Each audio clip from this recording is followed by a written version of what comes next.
¿Por qué no aplicar la normatividad o sistema de resolver y aplicar las recomendaciones como en la Corte Interamericana de los Derechos Humanos? Esa es te lo repito, ¿por qué no aplicar la normatividad o sistema de resolver y aplicar las recomendaciones como en la Corte Interamericana de Derechos Humanos?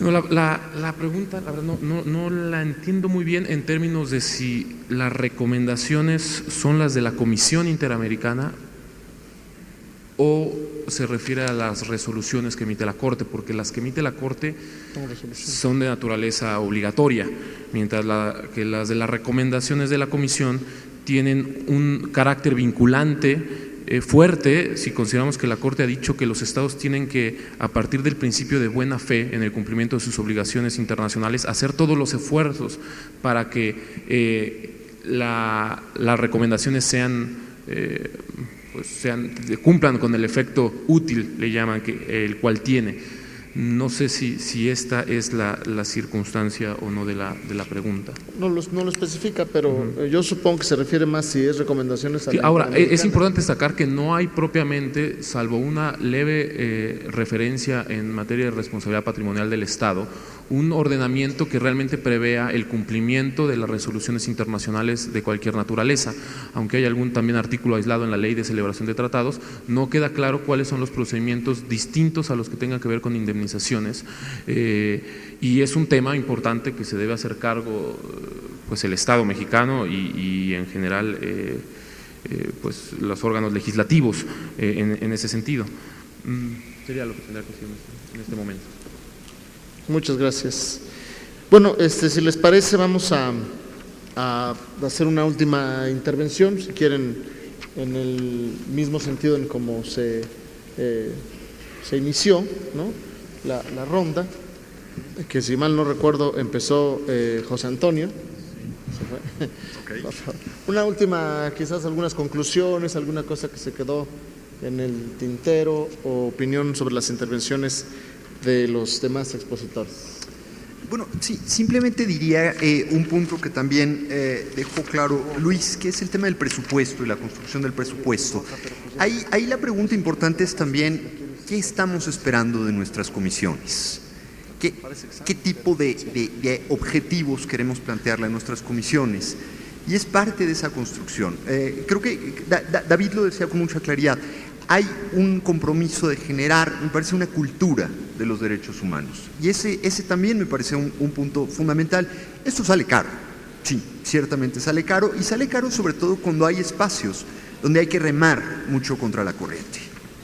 Porque parte me parece que de la construcción de esta cultura es eso. Ejemplos tan simples como podríamos empezar hablando, Luis habla de todos y todas, podríamos decir todas directamente, ¿sí? Y eso por matices es simplemente la construcción de una cultura de lo que tendríamos que incorporar, no solo a nuestro lenguaje, sino a la manera en la que nos entendemos cotidianamente. Muchas gracias. Mauricio.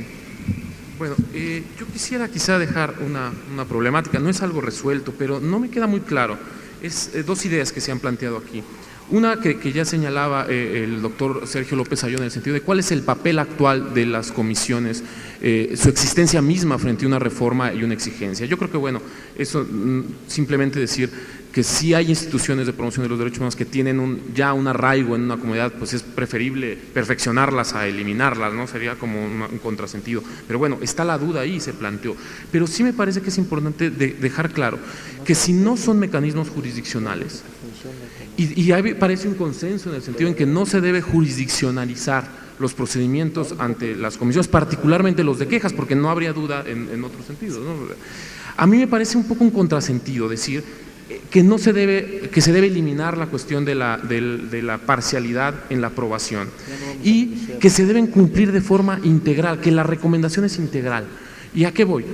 Por ejemplo, para establecer una denuncia ante una instancia internacional se deben agotar los recursos internos, los recursos que sean efectivos, dice las normas generalmente, y se exige a los estados que establezcan recursos judiciales efectivos frente a violaciones de derechos humanos. Esto es, las comisiones de derechos humanos no suplen la obligación del Estado de establecer recursos judiciales efectivos ante cualquier violación a los derechos humanos. No lo suplen. El ciudadano tiene que tener recursos judiciales efectivos con independencia de que pueda acudir a una comisión. ¿Esto qué es? Entonces, los mecanismos de las comisiones nacionales tienen que velar por lo que más favorezca a los ciudadanos, y no estoy de acuerdo, en la mayor eficacia de sus derechos. Una recomendación, por supuesto que tiene diferentes modalidades, o sea, puede responder a la violación de un solo derecho, de 2, de 3, de 4, y no estamos hablando aquí de negociar derechos, no se va a poner a negociar si se violó o no. El punto es, si se violó un derecho, si se afirma que se violó un derecho en una recomendación, para esa violación debe de existir un recurso judicial, con independencia o no, incluso de la recomendación. La recomendación llama a una alerta fuerte, pero no es un recurso efectivo.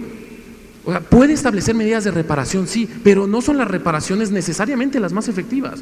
Ahí es la discusión fuerte que se tiene que generar esto. Una aceptación parcial de una recomendación puede ser muy útil a las personas que están vulnerando así, porque les puede, no les va a resolver lo de la violación, porque las recomendaciones no están hechas para reparar violaciones. O sea, no es su naturaleza, aunque participen en esa naturaleza. Los recursos efectivos deben ser los jurisdiccionales cuando son posibles, o las diferentes instancias, si son cuasi judiciales, las laborales y instancias administrativas, pero yo creo que aquí hay una discusión que se debe hacer como a mayor detalle. Creo yo que también las comisiones de derechos humanos se tienen que hacer cargo de dos situaciones, de dos situaciones, y generalmente en derechos humanos se habla así: cuando hay una situación y cuando hay un caso.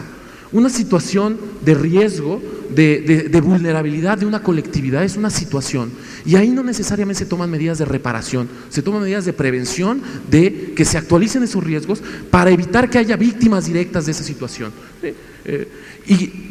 Otra situación es los casos en donde ya se individualizan las víctimas que pueden derivar de una situación, de un caso concreto, y de las cuales sí hay toda una argumentación en torno a que existe la violación y a que como consecuencia de la violación se establecen medidas de reparación. Pero creo que quizás son cosas muy técnicas, no lo sé, pero sí son cosas distintas, y creo yo que lo que se debe velar no es por si se cumple o no la recomendación de un ombudsman o de una autoridad, que es muy importante por sí mismo, pero el punto es si el recurso más efectivo y el idóneo, ¿cuál es en una situación?